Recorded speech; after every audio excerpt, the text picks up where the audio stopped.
오늘 공부 시간 중 인강 시간이 80% 이상이면 공부한 게 아닙니다. 복습을 안 하면 인강 시간 낭비한 거예요. 차라리 노는 게 낫습니다. 여러분, 문제풀이까지 해서 강의 시간의 1.5배 정도는 복습을 하셔야 돼요. 배속 높여서 강의 최대한 빨리 듣고 한꺼번에 복습하고 싶은 거 다 이해해요. 근데 진짜 실력은 인강 화면을 끄고 혼자 끙끙대면서 이게 왜 이렇지? 고민하는 그 순간에 만들어집니다. 복습에도 시간 법칙이란 게 있습니다. 강의 시간의 0.5배에서 1.5배 정도는 태워줘야 돼요. 1시간 강의를 들었다면 최소한 30분 내 혼자서 그 내용을 씹어서 체화를 한번 해봐야죠. 근데 이 시간조차 없다? 여러분은 그냥 강사님한테 돈 바치는 애청자일 뿐입니다. 반대로 1시간 강의를 듣고 2-3시간 넘게 붙잡고 있는 건 이상한 완벽주의예요. 그러다가 나락갑니다. 한 과목에만 너무 빠져서 전체 밸런스를 망가뜨리는 건 정말 위험한 전략입니다. 진짜 공부가 되려면 복습의 방법부터 바꿔야 합니다.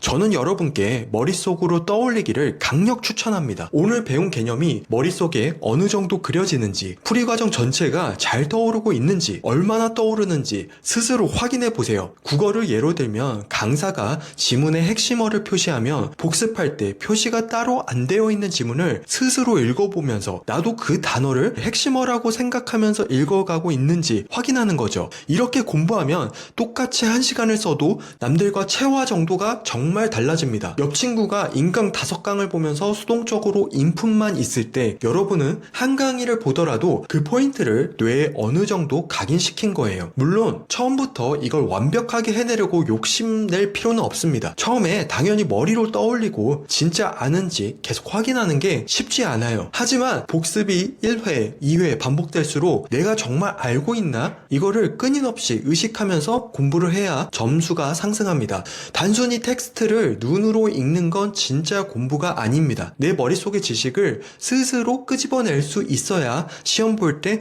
바로 출력이 가능합니다. 자, 그리고 문제를 복습할 때 공격적으로 뜯어보세요. 이 선지는 왜 틀렸지? 어느 단어를 바꿔야 맞는 문장이 되지? 라고 스스로 계속 질문을 던지세요. 그냥 훑어보는 건 복습이 아닙니다. 내가 정말 아는 건지 아니면 그냥 눈에 익어서 안다고 착각하고 있는 건지 냉정하게 생각해봐야 됩니다. 이 과정 역시 처음부터 완벽하게 못해요. 괜찮습니다. 다만 그냥 읽고 넘어가야지가 아니라 어떻게든 하나라도 뜯어보겠다는 노력이 쌓여야 실력이 됩니다.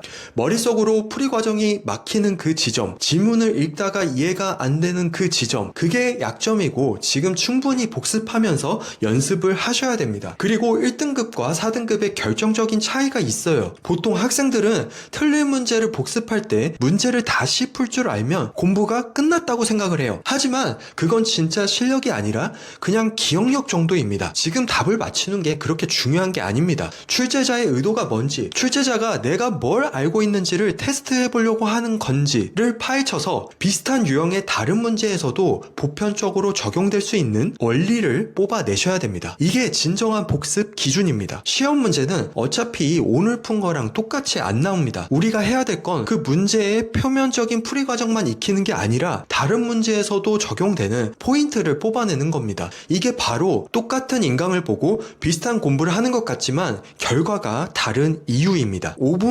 마지막으로 5분 고민 법칙을 기억하세요. 모르는 문제를 1시간씩 붙잡고 있는 건 끈기가 아니라 비효율입니다. 막히는 게 있으면 딱 5분만 집중해서 고민하세요. 하지만 5분이 지나도 감이 안 잡힌다면 과감하게 넘어가거나 인강 강사 설명을 바로 보세요. 혹은 해설지를 보고 어디서부터 생각을 못하거나 차이가 나는지 대조를 한번 해보세요. 나중에 기본 실력이 더 쌓여서 다시 보면 당연한 그 풀이 과정이 지금 1시간 동안 생각이라는 핑계로 계속 고민만 하고 있으면 낭비가 될 수 있습니다. 스스로 사고할 수 있는 기반이 쌓이고 나서 충분히 고민해보는 시간을 가지는 게 훨씬 좋습니다. 그리고 복습을 하다가 질문을 할 때도 수준이 필요합니다. 그냥 모르겠어요. 이건 질문이 아니에요. 나는 여기까지 생각했는데 답지랑 비교해보니까 여기서부터 풀이 과정이 달라진다. 근데 그 이후부터 왜 이런 풀이가 나오는지 이 지점부터 이해가 잘 안 된다라고 말할 수 있어야 합니다. 이렇게 내 생각을 정리하는 과정 자체가